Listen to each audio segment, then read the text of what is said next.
What's good, guys? Welcome back to the first take. Fuck, I don't even know where to start with this. Let's just say I saw Logan. And motherfucker,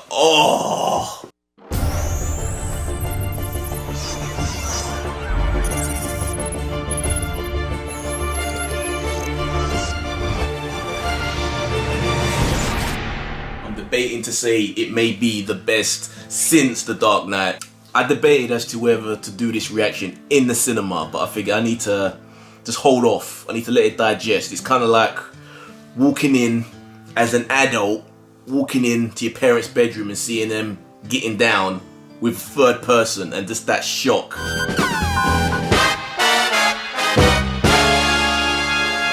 And trauma that hits you. You have to kind of just step out before you actually verbalize and communicate.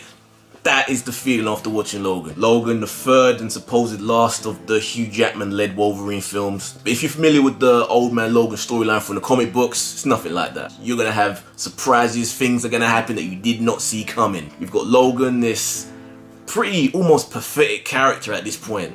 And it's really shocking. It's a very small, intimate movie. It's not like a big, bombastic end of the world like X-Men Apocalypse tried to be.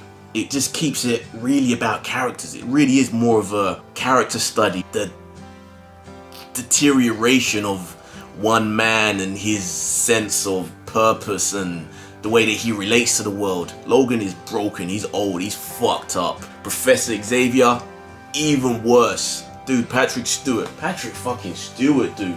Was he good? Yeah! Like, you're gonna be surprised. Oh, Patrick Stewart.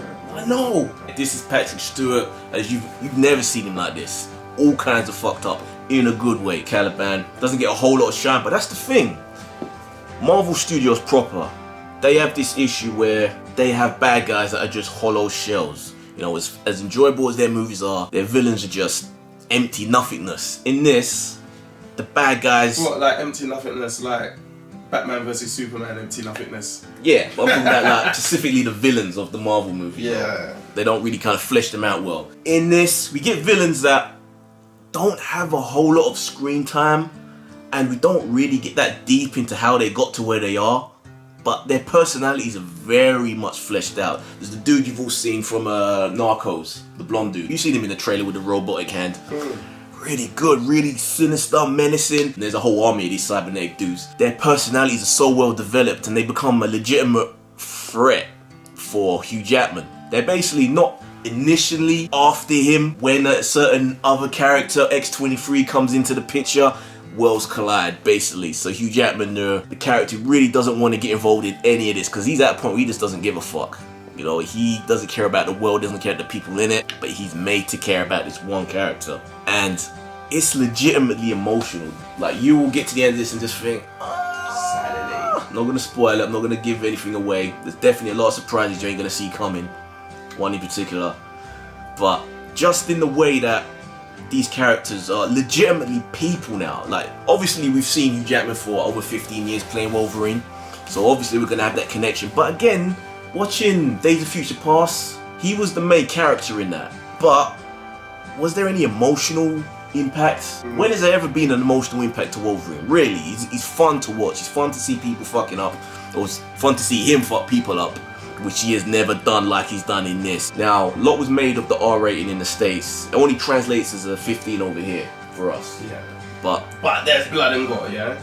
Boy, we're seeing faces slashed off, we're seeing brain matter splatter, we're seeing claws go into faces and come out mouths and back into eye sockets. Fuckeries, but this is what Wolverine should be. The first time ever we get to see on screen the true Wolverine raised. Kind of like how it is from the X-Men cartoon back in the day. Where he would just scream claws at the sky, and just fuck up people. And you just sitting there thinking, yeah. About time.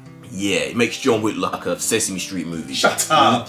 Are you serious? And X-23, holy shit. Is that the little girl? Yeah. If you think Hit Girl was a kick-ass character... Oh wow. X-23, wicked. I pray we get to see more of her. The director of this, Marigold, says that he's open to the possibility of doing an X-23 movie. That would be interesting to see how they can develop her character even more. She barely says anything in this, barely. But again, it's such a well-made movie. No, movie's not the word. It's just such a well-made film that even with characters that don't say anything, because they don't take that mentality of it being, it's just a superhero movie. We don't really need to give people logical motivations to why they do things. They don't take that approach. They actually think about why they do. Everything is logical. Everything makes sense.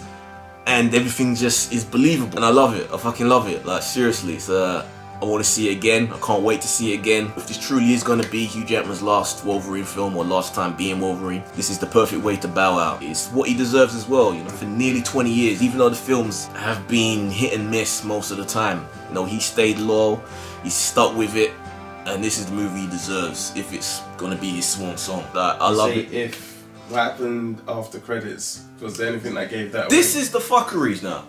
I'm hearing online that there is a post-credit scene. Some people have described what it is. I'm not going to say, but I won't know because in the preview screen that I got to go to, there was nothing. A bunch of us that sat there waiting. Yes, I even went online just to double check. It was like, yes, there is. Stick around. Nothing. Nothing. All the way to the end of the credits. People in the cinema, the people that work there were standing on the side. They could have said something. They could have said, hey guys, there ain't nothing. All to black, lights go on, nothing. But online they're saying that there is. Yep. So there is. What the fuck? What the fuck? That's it. What the? So you guys are gonna have to tell me. I've seen vague descriptions of it, and you guys can tell me in the descriptions when you get to see it yourselves, man. It kind of makes me mad that the X-Men universe is the clusterfuck that it is in terms of it being so fractured. The X-Men films proper are their own kind of continuity, and the Wolverine films, even though kind of the same character, kind of have their own continuity, like the Caliban character that Stephen Merchant plays in this. Caliban was in the X-Men films, but a completely different character in a different time. It's a mess. And the TV shows are their own thing. You know, it's getting to Legion, like that's its own thing completely. But why can't they be consistent with this, man? It's a shame. If you love the Old Man Logan comic book, there's nothing like it, but it's very much like it at the same time, and you're gonna love it. If you love film, this could be legitimately the first superhero film. Oof, I don't know. I was gonna say it could win like Series Awards, but it's too far away. Because the Oscars have just happened, so by the time next Oscars come around, they're just gonna forget about this. It's too far. Dude, watch it, watch it, watch it. 5 stars. Straight up, loved it. Loved it, loved it. Go see it, people. Let me know what you think. I really want to know what you guys think. Let me know. Write comments down below. You like the video, please subscribe. Give me a thumbs up. I am Eddie Reese, and this has been my first take to Logan. Yes, I love this shit. I love this.